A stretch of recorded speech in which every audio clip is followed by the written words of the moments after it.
You might have come across many edits that are made on the popular villains, like the salesman boasting about unaliving his father, or female villain like Regina and Georgina ending someone's self-worth, or the frontman actually ending someone, and these edits are quite popular. But exactly why is that? In this video we'll be finding out why people love villains.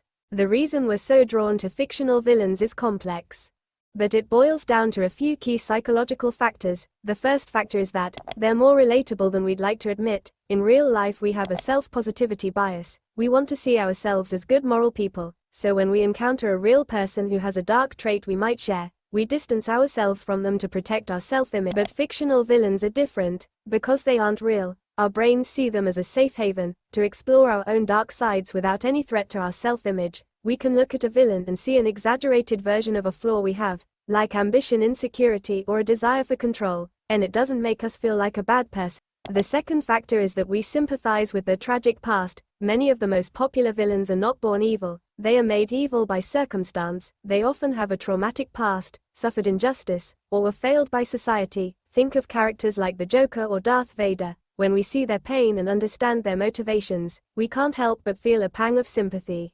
We find ourselves asking, what would I have become if I went through that? This humanizes them and blurs the line between good and evil. This is why a simple monster is scary but not as fascinating as a complex villain.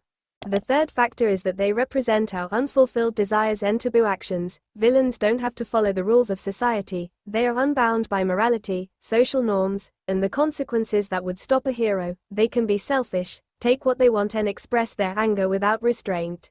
In a way, we live vicariously through them. We all have moments where we wish we could just do something impulsive, selfish, or reckless without consequences. Villains act out these taboo desires on screen, allowing us to experience a sense of power and freedom from a safe fictional distance. It's a form of catharsis, a release of our own repressed emotions and desires. Plus, it really helps if the villain's character is strong. A well-written villain is often the driving force of the plot. They have a clear goal, and they are actively working to achieve it. The hero, in contrast, is often a reactive character who is forced to respond to the villain's actions. This can make the villain seem more compelling and dynamic. Villains are also allowed to have unique and out-there personalities, quirks, and plans that a hero might not. This gives them more variety and makes them more memorable. A hero has to be palatable to a broad audience, but a villain can be as strange or sinister as the writer wants them to be.